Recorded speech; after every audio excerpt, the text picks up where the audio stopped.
I present you. ഓർക്കടാ.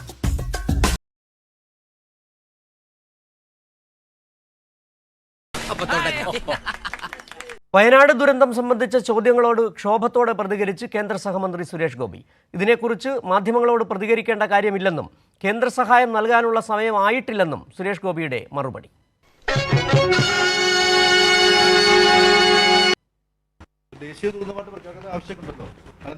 അങ്ങനെ ഒരു സാധ്യത ഉണ്ടോ? അന്വേഷിക്കൂ ആദ്യം.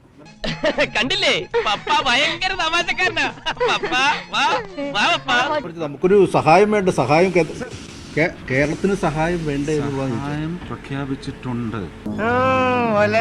ഒന്ന് നിർത്തണോ തന്റെ ഈ അതിനുള്ള ഇടപെടൽ നടത്തിയിട്ടുണ്ടോ? അതിനുള്ള കാര്യങ്ങൾ നടത്തും. സഹായം മാത്രമല്ല, ഇനി ഇതുണ്ടാവാതിരിക്കാനുള്ള, അതാണ് മുഖ്യം. മുമ്പ് സംസാരിച്ച മഹത് വ്യക്തിയുടെ അഭിപ്രായങ്ങളോട് 100% ഞാൻ യോജിക്കുന്നു.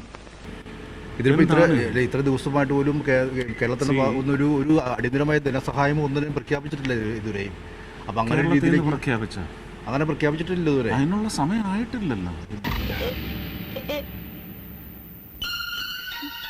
ദുരന്തത്തിന്റെ ഒരു വ്യാപ്തി കാര്യങ്ങളെല്ലാം കണക്കിലെടുത്തതിന് ശേഷം സ്റ്റേറ്റ് ആവശ്യപ്പെടട്ടെ. ഇതേതാണ്ട് എലിക്കണിയിൽ സുന വെട്ടതുപോലെ. സുന വെട്ട എടുക്കാനും പറ്റില്ല, കെണി ചുമന്നുകൊണ്ട് നടക്കുകയും ചെയ്യണം. ചുമക്കാതെ പറ്റില്ലല്ലോ. സ്റ്റേറ്റ് പലതവണ ആവശ്യപ്പെട്ടല്ലോ. ഇപ്പൊ കേന്ദ്ര പാർലമെന്റിൽ എല്ലാ എംപിമാരും ആവശ്യപ്പെട്ടില്ലേ?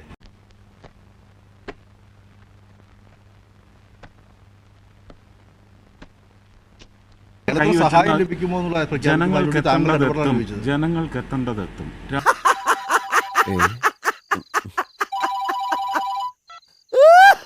ഹലോ, ഇതുവരെ എന്ത് ഇടപെടൽ നടത്തിയെന്നുള്ള കാര്യത്തിലൊന്നും പറയാൻ പറ്റുമോ? ഇല്ല, പറയാൻ പറ്റത്തില്ല. എന്തുകൊണ്ടാണത്? നിങ്ങളോട് പറയേണ്ട കാര്യമില്ല. പ്രശ്നങ്ങൾ ഉണ്ടാക്കാൻ എൻ്റെ മകനോളം ഇപ്പൊ ഈ നാട്ടിൽ ആരുമില്ല എന്നാണ് എൻ്റെ വിശ്വാസം. കാരണം ഇവന്റെ തല കണ്ട അന്ന് മുതൽ എനിക്ക് പ്രശ്നങ്ങളോട് കേന്ദ്ര സഹമന്ത്രി സുരേഷ് ഗോപി പറഞ്ഞത് കേരളം സഹായം ആവശ്യപ്പെടട്ടെ എന്ന്.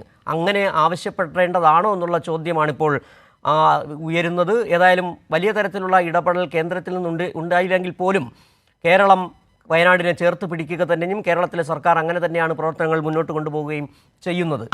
വിവരങ്ങളൊക്കെ ഞാൻ പറഞ്ഞിട്ടുണ്ട്. ഇനി ഒരു തീരുമാനം എടുക്കേണ്ടത് നിങ്ങളാ. പറഞ്ഞെന്ന് മാത്രം. എന്നാ പിന്നെ ഞങ്ങൾ ഇറങ്ങട്ടെ. നമസ്കാരം കേട്ടോ.